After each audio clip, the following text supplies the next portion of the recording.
साथियों नमस्कार।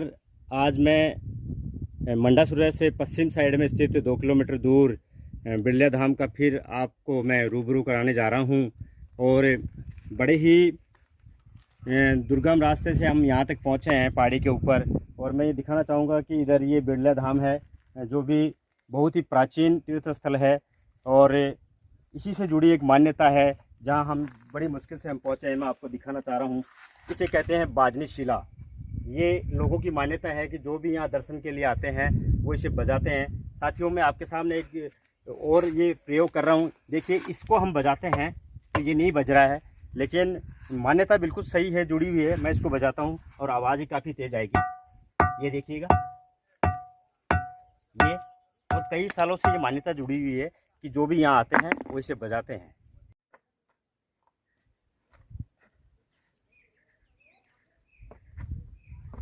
ये है बिरला धाम में जो मैं बता रहा था कि तीर्थ स्थल है और वहाँ प्राकृतिक झरना भी है। ये जो एनीकट आप देख रहे हैं, ये बांध जो देख रहे हैं, ये पानी के भरने के लिए है। और लोग यहीं, वो सामने पेड़ियाँ भी लगी हुई हैं, सीढ़ियाँ लगी हुई हैं, वहाँ बैठकर स्नान वान करते थे, क्योंकि काफ़ी प्राचीन मान्यता है और लगभग 100-125 साल पहले ये पुरानी बातें हैं। और ये मैं जो इस स्थान का जिक्र करूँ, इसे बोलते हैं हंडी बड़क बाबा।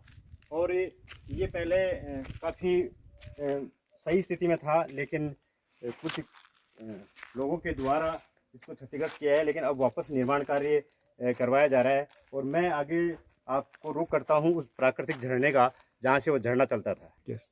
और अभी भी लोग यहाँ, जब यहाँ पानी इकट्ठा रहता है तो सावन मास के महीने में गांव के ही जो नवयुवक हैं, बहुत से लोग हैं, वो यहाँ कावड़ भरकर यहाँ से शिव जी को चढ़ाते हैं। और यहीं पर जो पानी अभी वर्तमान में तो बारिश का पानी इकट्ठा होता है, लेकिन वो धार्मिक आस्था अभी भी जुड़ी हुई है इस स्थान से, क्योंकि पहले तो झरने का पानी यहाँ काफ़ी इकट्ठा हुआ। साथियों मैं बार बार जिस प्राकृतिक झरने का मैं नाम लेकर पुकार रहा था, मैं वो विषय बता रहा था आपको।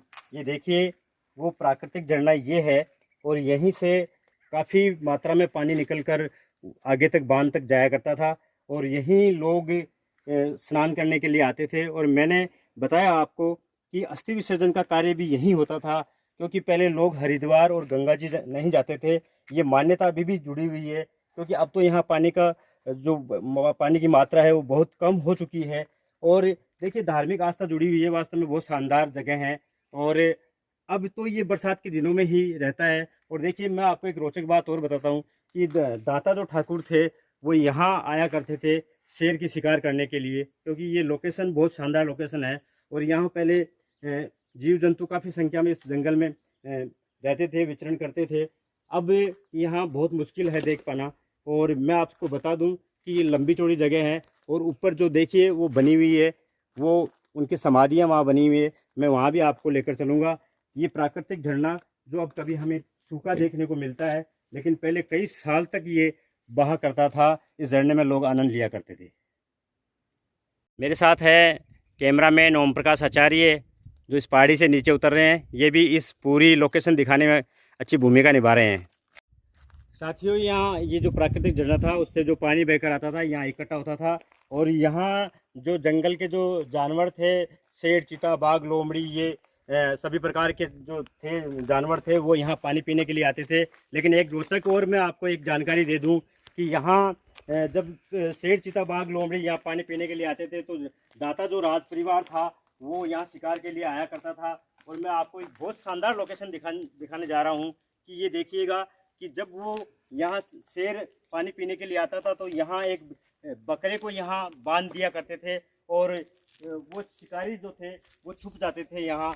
और जब शेर पानी पीने के लिए आया और बकरी को अगर देखता था, बकरे को देखता था, तो वो यहाँ खाने के लिए दौड़ते थे। तो जैसे ही इस खाई के अंदर, इस नाल के अंदर वो शेर घुसता था, तो वहाँ से तुरंत उस पर फायर किया जाता था और शेर का शिकार कर लिया जाता था। ये साथियों ज़्यादा पुरानी बातें नहीं हैं, ये आज़ादी के बाद की मैं आपको बातें शेयर कर रहा हूँ। और बड़ी ही शानदार लोकेशन है। ये बहुत सी जानकारियाँ यहाँ से जुड़ी हुई हैं, बहुत सी तथ्य यहाँ से जो छुपे हुए हैं उनको मैं उजागर करने की कोशिश कर रहा हूँ। और मैं कैमरामैन ओम प्रकाश से निवेदन करूँ कि हर चीज़ से रूबरू कराएं। ये देखिएगा, ये एक छोटा सा जो बॉक्स बना हुआ है, इसमें बकरे को बांध दिया करता था। करते थे। और ये साइड में जो शिकारी थे, जो राज परिवार के जो लोग थे, वो छुप जाया करते थे। और जैसे ही शेर इसके अंदर घुसता था, वो फायर उस पर करते थे और शिकार करते थे। ये बड़ी ही रोचक जानकारी है। साथियों, झरने के बाद में हम पहुंचते हैं जहां संतों ने तपस्या की है, उस स्थान पर हम पहुंचते हैं। पूरा दृश्य हम आपको दिखाएंगे, आज रूबरू करवाएंगे उनकी समाधियों से। जहां उनकी समाधियां थी, उनका आश्रम था, उनका धूना था, उससे मैं आज आपको रूबरू कराने जा रहा हूं।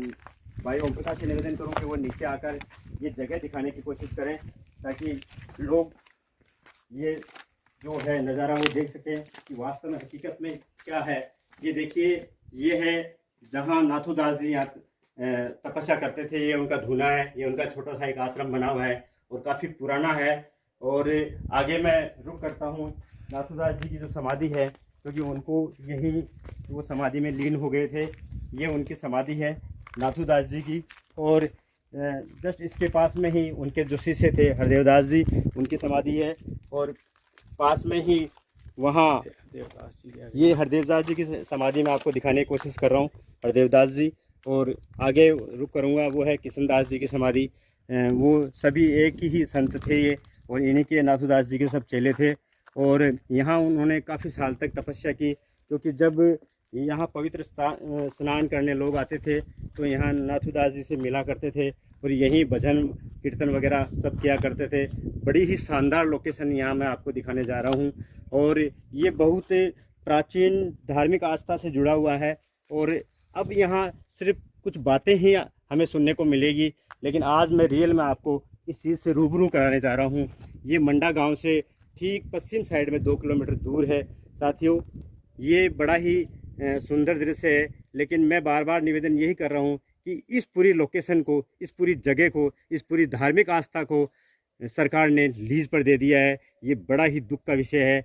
आपसे मेरा निवेदन है कि अगर इस मुहिम को आप आगे बढ़ा सकते हैं, इस धार्मिक आस्था को आप बचा सकते हैं, तो आप हमारा सहयोग कीजिए। जय हिंद, जय भारत।